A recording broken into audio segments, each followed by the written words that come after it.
ஒரு கதை சொல்றேன் கேளுங்க. ஒரு காட்டுல பெரிய மழை பெஞ்சு கொண்டு இருந்தடா. அப்பக்க ஒரு குரங்கு மலையில நனைஞ்சு நடுங்கி கொண்டிருந்தடா. அப்பக்க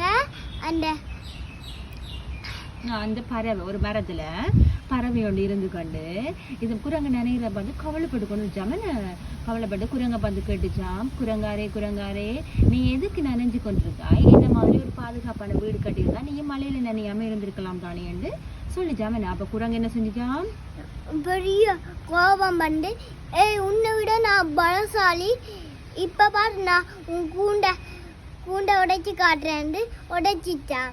வேண்டாம் சொல்ல உடைச்சிட்டு. அப்ப என்ன விளங்குது, இதுல இருந்து புத்திமதி கேட்கிற ஆக்கிட்ட மட்டும்தான் நாங்க புத்திமதி சொல்லணும்.